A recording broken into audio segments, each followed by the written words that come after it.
But Dave Zirin, I don't know, maybe you both want to read it because it's kind of long?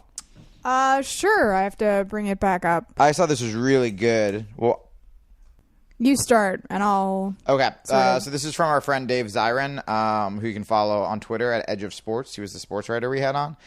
And he wrote a really great article called After Troy Davis's Death, Questions I Can't Unask. So we'll read this, and then we'll move on to other stuff because we do need to move on, but at the same time, we need to use Troy Davis to inspire us.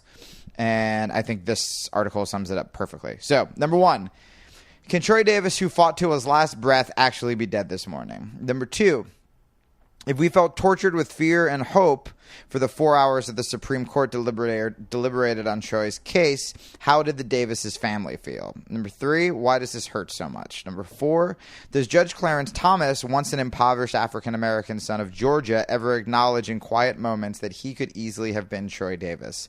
Number 5, what do people who insist we have to vote for Obama and support the Democrats because of the Supreme Court say this morning? That's a really important one that I'd want to get to actually after. Oh, I just noticed it's misnumbered. It is. It's missing a number 6. Huh. Number 7, why does the right wing in this country distrust big government on everything except executing people of color and the poor? Number 8, why were Democrats who spoke out for Troy the utter exception and not the rule?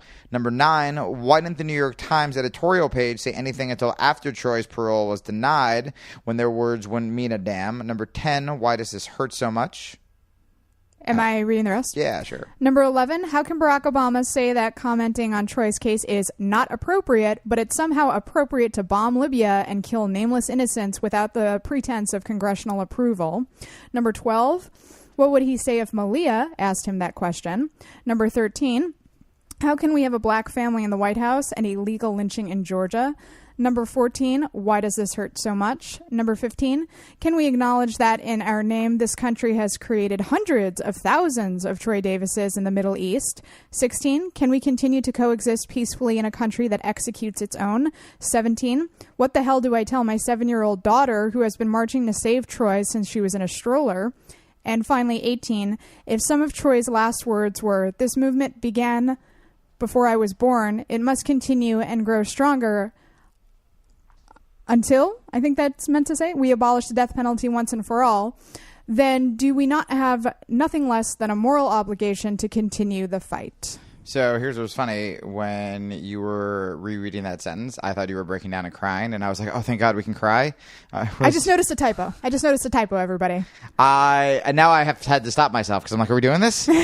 So let's go back before we move on, because this is actually a political issue we can deal with, and talk about number 5, which is, what do people who insist we have to vote for Obama and support the Democrats because of the Supreme Court say this morning?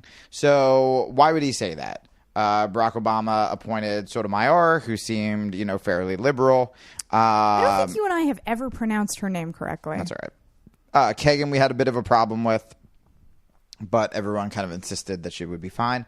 And this is kind of a big argument with the Democrats. So, you have Barack Obama, who has started another war, escalated wars, forgotten about the deadlines of other wars, whose civil liberties policy is worse than George Bush, who has authorized drone strikes that have killed civilians in Pakistan, so on and so on and so on.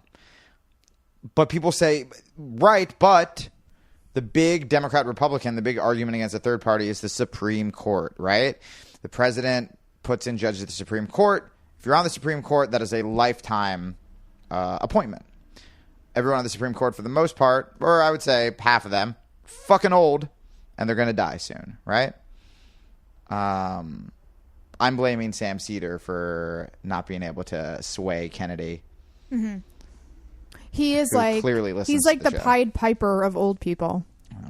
So what we didn't get a chance to report on was that not only did the Supreme Court refuse a stay, this is what surprised me.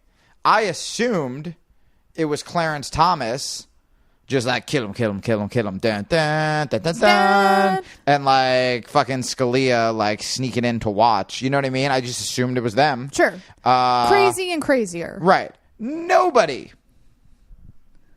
had a dissent. Not Ginsburg, who's against the death penalty. Nobody. And I don't know if there's just like... How they probably sleep at night is they said it was up to the state. Right. That they at a federal level shouldn't meddle in the state's affairs. Shouldn't meddle in... I mean, Jesus Christ, man. That's like you have the chance to save a life. Like you're witnessing someone being assaulted or someone being raped, and you're like, I don't want to meddle in the rapist's affair. You know what's weird about this? So you probably pictured them all in a room together. Jamie, I'm trying to make a serious point here. Okay, sorry. You put the microphone up to the cat. He's never done it. They always meow, and I think I'm going to get him. My VP candidates. Okay, so let me make this point. You probably pictured them all in a room together, shirt sleeves rolled up, deliberating passionately into the night. Turns out they weren't even in the same room together. They were in different rooms, and they were like, maybe they're contacting each other. Maybe they're talking. They're fucking texting each other? Or emailing. Like, I don't know. If that, they might not have actually been communicating with each other. Are the deliberation papers just sad face emoticons? Like, apparently they come up with their own opinion and then collect it together and then see what, I don't know. But, and then Jeffrey Toobin, who's like sort of the expert on the Supreme Court, and he writes all the books about them and whatnot, said that this was by far one of the longest deliberations in a case like this. Right. So it would be interesting to know what the fuck they were thinking. Yeah. If anything. I mean, Clarence Thomas might have just been watching the box set of 24.